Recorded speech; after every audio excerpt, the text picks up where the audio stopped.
Энэ дэлхий дээрх хамгийн аюултай зүйл юу гэж? Энэ бол асар их хүч биш, харин тэр хүчийг яаж ашиглахаа мэддэг мэдлэг юм. Анимегийн ертөнцид хүчийнхээ гол дүрүүд олон байдаг. Гэхдээ шинийн хувьд асуудал арай өөрөөр яригдана. Учир нь тэр бусад шиг тарин уншиж бурхнаас гуйдаггүй. Тэр зүгээр л бидний мэддэг физикийн хуулийг энэ шидэд ертөнцид cheat code болгоод ашиглаждаг. Бусад шиднүүд гал гараач гэж орилоод жижигхэн оч гаргах гэж хамаг манаага барж байхад шинэ молекулын хөдөлгөөнийг хурцгаж агаарын даралтыг удирдах байна. Та нар зургийг нь харж байна уу? Тэрний хувьд cheat гэдэг бол шашин биш, харин ердөө математик. Сайн байцгаана уу? Өнөөдрийн бичлэгээр би та бүхэнд Wise Man's Grandchild анимегийн эхний 5 ангийг маш дэлгэрэнгүй, аль бас хой сумжтай, бас сонирхолтой байдлаар тайлбарлаж өгье. Бүх зүйл энгийн нэгэн офисын ажилтны амьдралаас эхэлдэг. Манай гол дур ажил дээрээ орой болтол сууж, яг л бидэн шиг хизээ харих вэ гэж бодон ширд сууна. Хамт ажилтдаг залуус нь түүний шар ариг уухаар өрсөн ч тэрээр ядраад шууд харихаа шийджээ. Гэвч хур тайлан түүнд өөр төлөвлөгөө бэлдсэн байж. Гэрсэн дохоо анзааралгүй замаар гарч байтал тэр аимшиг тосол. Гэтэ энэ бол төгсгөл биш, харин шинэ амьдралын эхлэл байлаа. Нүдэ нээхэд тэрээр огт өөр ертөнцид нялх хүүхэд болон төржээ. Гэтэ түүнийг нэгэн аюултай чөтгөр давталсан сүх тэрийний үлдэгдэх дундаас энэ ертөнцийн агуу баатар шиддэн Merlin Walford олж авдаг. Өвөө түүнд Шин гэдэг нэр өгч ой модон дундах байшиндаа үсгэж эхэлнэ. Шин хүү 8 нас хүрэхдээ л энэ ертөнцийн юр бүсийн шид хүчийг эзэмшиж өөрөө хоолоо ангуучлан олдог болов. Тэр зүгээр нэг туулаа биш, бүр зэрлэг гахаа хүртэл агнаж чадхаар хүчихэд болжээ. Хамгийн сонирхолтой нь юу гэж? Энэ ертөнцийн хүмүүс шид хэрэглэхдээ заавал урт тарин уншдаг. Гэтэл Шин өмнөх амьдралынхаа шинжлэх ухааны мэдлэгийг ашиглан зүгээр л дотроо төсөөлөд гал, ус, агаарыг удирдах чадаж байв. Түүний багш нар болох Мерлин өвөө, Мелида эмээ, бас тулааны урлагийн мастер Мишель нар түүнийг ямар аюултай, бас ямар сууд хүү болон өсөж байгаад гайхаж байлаа. Гэтэ тэд нэг зүйлийг мартаж, нэг өдөр өвөө нь түүнийг чөтгөр гэж нэрлэгдэх аимшигт амьтантай хэрхэн тулалдахыг зааж өгөхөөр шийдэв. Хүмүүс чөтгөрөөс үхлээ айдаг. Гэтэл манай Шин тэр огтхонд сандарсангүй. Тэрээр агаарыг хэд авианы чичиргээнд оруулан илдээ ирлэж, агарын тийрэлтэд хүчийг ашиглан асар хурдтайгаар дайлж, тэр аимшиг чөтгөрийг нүд ирмхийн зур хэдий хэсэг болгон тастаж орхив. Мерлин өвөө нь хүртэл хөөх би арай хэтрүүлээ сурчдсан юм биш үсттэй гэж гайхаж хоцорно. Цаг хугацаа урсан өнгөрч Шин 15 нас хүрч эр хүний зэрэгт хүрлээ. Түүний төсөө өдрийг тэмдэглэхээр улсын хаан хүртэл иржээ. Гэвч баярын үеэд нэгэн инээдтэй бас ноцтой үнэн ил болов. Шин бол энэ ертөнцийн хамгийн хүчирхэг шидтэн боловч тэрээр амьдралдаа нэг ч удаа дэлгүүр орж үзээгүй. Мөнгөний үн цэнийг мэдэхгүй. Энгийн иргэний амьдралын талаар юу ч мэдэхгүй байлаа. Өвөө нь түүнд зөвхөн тулалдахыг зааснаас биш, нийгэмд яаж амьдрахыг заахаа мартаж орхиж. Улсын хаан үүнд санаа зовж Шиний нийслэл хотын шидтний академид сурахаа шийддэг. Тэнд Шин өөрийнхөө хүч бусад хүмүүсээс хэр зэрэг хол басархаа галзуу түвшинд байгааг анх удаа мэдрэх болно. Түүний адар явдал дөнгөж эхэлж байна. Шин хотод ирсэн эхний өдрөө жинхэнэ баатар шиг байж чадлаа. Тэрээр гудамжинд 2 үзэсгэлэнтэй охиныг Сицилиан ба Мария дээрлэхэж байсан бүлэг этгээдүүдтэй таарав. Энгийн хүн бол айж цухтах байсан ч манай IQ өндөртэй Шин тэдний ганцхан хөдөлгөөнөөр л газарт нааж орхилоо. Гэхдээ хамгийн сонирхолтой нь тэрээр өөрийнхөө хийсэн зүйлийг юр бусын гэж бодохгүй байгаа нь л инээдтэй. Охид түүнд талархаж Шинийн зүрх анх удаа паалхийн зохисон нь магадгүй түүний энэ ертөнцид олсон хамгийн том олз байх. За ингээд Шинийн чадварыг шалгах цаг ирлээ. Шидний академийн эсэлтийн шалгалт. Эхлээд бичгийн шалгалт авсан бөгөөд Шин өмнөх амьдралынхаа мэдлэгийг ашиглан маш амархан бүглэж дуусгав. Гэвч дараа нь хамгийн чухал хэсэг болох шидийн ур чадварын шалгалт эхэллээ. Бусад оюутнууд урт тарин уншиж жижигхэн гал ус гаргах гэж хамаг хүчээ шавхаж байхад манай хүн тэднийг хараад яагаад заавал ингэж орилж жүжилж байгаа юм бол гэж гайхан зогсоно. Шинийн ээлж ирлээ. Шүүгч багш түүнд хүчээ баг зэрэг хянаарай, сургуулийн заалыг нураачиж магадгүй шүү гэж дийсийн хөгсөн анхааруулгыг дамжуулав. Шин за би маш бага хүч хэрэглээ гэж бодоод гараа сунглаа. Гэвч түүний бага хүч гэтэл нь бусад оюутнуудын хувьд цөмийн бөмбөг л гэсэн үг байв. Тэрээр ямар ч тарин уншилгүйгээр асар том цэнхэр галыг гаргаж байг төдийгүй заалны ханыг бараг л нэгтлэн дэлбэлж орхилоо. Багш нар оюутнууд бүгд хөшөө шиг л болж хуйрав. Мэдээж хэрэг ямар ч анимед нэг зөвүүн дүр байдаг.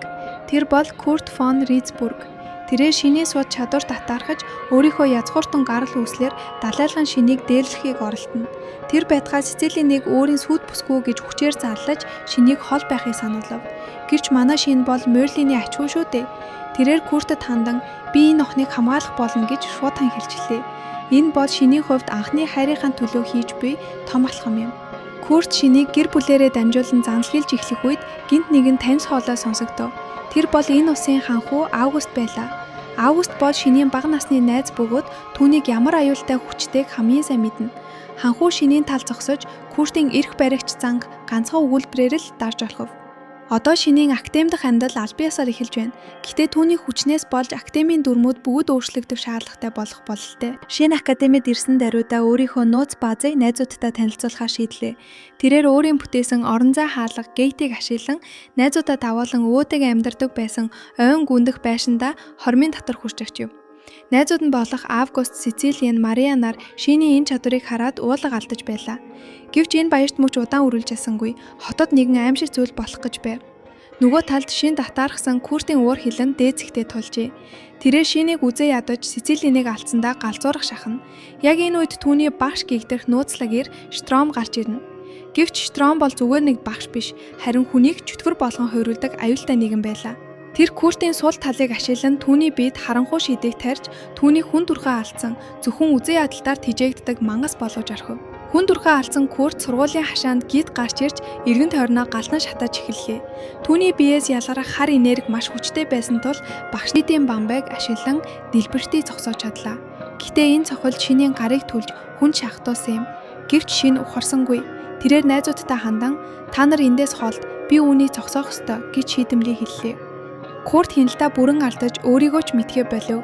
Шин түүнийг аврах боломжгүй болсныг ойлгож эцсийн арга хэмжээ авахар шийднэ. Тэрээр өөрийн элний эрен дээр гэрлийн энергийг төвлөрүүлж лазер элд бүтээв. Уучлаарай Курт гэж шивнээд тэрээр асар хурдтайгаар дайрлаа. Тулаанууд эрэмхийн зуур өрнөж шин Куртын дундуур нэвт гарч түүний доторх харанхуй энергийг тастан хаялаа. Сургуулийн хашаанд нам гүн байдал тогтож шинийн энэ юр бусын хүчийг харсан хүн бүр шоконд оров. Энэ бол шинийн хувьд анхны жинхэнэ тулаан байлаа. Шин өөрийн ангийнхаа найзуудыг илүү хүчтэй болгохоор шийдлээ. Тэрээр түвшин ахиулах level up хичээл зааж эхлэв. Шин найзуудтай хандан та нар шийдийг таринаар биш төсөөллөөрөө удирдах сурах хэрэгтэй гэж зөвлөнө. Тэрээр физикийн хуйлуудыг ашиглан шийдийг яаж илүү хүчтэй болгож болохыг тайлбарлах боловч найзууд нь түүний шинжлэх ухаанч тайлбарыг сонсоод толгой нь эргэж орхив. Энэ залуучин бидний мэдгүй хэлээр яриад байна шүү дээ гэцгэн. Шин өөрийн ангийнхан болон найзуудынхаа чадварыг сайжруулахаар level up хичээлээ эхлүүллээ. Тэрээр эхлээд Мариаг шидийн хамгаалалт barrier үүсгэхийг хүсв. Гэвч шинийн хувьд тэрхүү хамгаалалтанд дэндүү нэмгэн ямар ч шидийн дайралтыг төсөөлөхээргүй сул харагдана. Тэрээр Сицилинээс өөрийнх нь өгсөн бөгчний шидийг идэвхжүүлэхийг хүсгэд тэрхүү хамгаалалт нь бусад бүх оюутнуудын гаргаж чадхаас хэд дахин хүчтэй, физик дайралтыг ч хаах чадвартай байсанд ангийнхан нь бүгд шоконд орлоо. Шин найзуудтай хандан та нарт би жинхэнэ шидийн хяналт гэж юу байдгийг харуулъя гэж хэлээд өөрийнхөө хүчийг баг зэрэг суллав. Тэрхүү асар их энерги нэгтэршилтэй шийдэн анги доторх агаарыг хөндрүүлж сургуулийн барилгыг бүхэлдэн чичиргэж орхив. Найзууд нь айсандаа болоод хөдөлж чадахгүй, зарим нь бүр өвдөх сүгдэн ундлаа.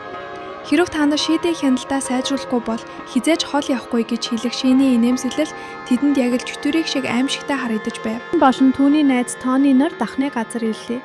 Шин өөрийнхөө зохион бүтээсэн шинэ элдний загварыг дахнаар хилээжээ. Энэхүү элд нь шинийн шидээр цэнэлэгдэж асар их хүч гаргах чадвартай. Тони энэхүү гайхалтай бүтээлийг хараад шинийг сууд ухаантан гэж дахин бишрэв. Гэвч шинийн хувьд энэ бол зүгээр л өөрийгөө хамгаалах энгийн нэгэн хэрэгсэл байлаа. Түүний хэвийн бус мэдрэмж эргэн тойрныхоо хүмүүсийг байнга гайхшуулсаар байна. Аюулгүй байдлын товчооны мөрдөн байцаагчид Штромтой уулзахаар ирлээ. Тэд Куртын үхэл болон чөтгөр болон хувирсан шалтгааныг тодруулахыг хүсв. Гэвч Штром тэднийг аль хэдийн өөрийнхөө занганд оруулсан байлаа. Мөрдөн байцаагч та нэг алдаа гаргалаа. Куртыг чөтгөр болсныг хинч мэдэх ёсгүй байсан гэж хэлэхэд Штром зүгээр л явчтай инээмсэглэнэ. Түүний жинхэнэ дүр төрх хилчлэгдэж мөрдөн байцаагчид үхлийн ирмэгт ирлээ. Мөрдөн байцаагчид Оливер Штромыг баривчлахаар ирсэн ч тэрээр маш тайван байлаа. Гинт сургуулийн хан нуурж шин болон түүний найзууд тулааны талбарт гарч ирэв. Шин түүнийг хараад "Багшаа, та энд юу хийж байгаа юм бэ?" гэж асуух боловч Штромын нүүрэн дэх югөөтэй инээмсэглэл бүхнийг хэлж байлаа. Тэрээр өөрийгөө Куртыг чөтгөр болгосон туршилтын эзэн гэдгээ хүлээн зөвшөөрөв. Найзууд нь түүнийг Оливер Штром гэх багш нь байсныг мэдээд цочролд орлоо. Шин өөрийн найзыг нь мангас болгож амьдралыг нь сүйтгэсэн хүнийг өмнөө харж байгаадаа тэсэлгүй ууран төрөв. "Чи хүнийг тушалтай амьтан болгосон гэж үү?" хэмээн хашгираад Шин шууд дайрлаа. Тэрээр өөрийн шийдэд илдээ итгэвчүүлж асар хурдтайгаар Штром руу довтгсон ч Штром маш хүчрхэг хамгаалалтын бамбай үүсгэн Шинийн цохилтуудыг төвөггүй хааж байлаа. Шинийн ширүүн дайралтын үеэр Штромын зүүж байсан нүдний шил хагарч түүний жинхэнэ дүр төр хилэрлээ. Түүний нүд нь улаанаар эргэлдэж нүүрэн дээр нь чөтгөрийн тэмдэг гарч ирэв. Штром бол зүгээр нэг чөтгөр биш, харин өөрийн ухамсар оюун ухаанаа бүрэн хадралж үлдсэн дээд зэрэглэлийн чөтгөр байлаа. Тэрээр "Хүмүүс бол миний хувьд юу ч биш. Тэднийг ашиглах уу, устгах уу гэдэг нь ямар ч ялгаагүй" гэж хэлэх нь Шинийг бүр их талзууруулав. Ингийн шид Штромд үйлчлэхгүй байгааг мэдсэн Шин физикийн хуулийг ашиглахаар шийдэв. Тэрээр тэнгэрт олон тооны линз үүсгэж нарны гяллийг нэг цэгт төвлөрүүлэн асар хүчтэй лазер туяаг Штром хайхаж байв. Штром ухаалаар ухахаа шийдэж орон зайн шид ашиглан зүхтэж амжив. Тулааны талбарт утаан манаран үлдэж Шинийн найзууд түүний гаргасан асар их хүчийг хараад хэлэх үггүй болов. Шин хэдийгээр ясан мэт боловч дэлхийг занал хийлэх жинхэнэ дайсан гарч ирснийг ойлголоо. Одоо Шинийн өмнө илүү том сорилт хүлээж байна.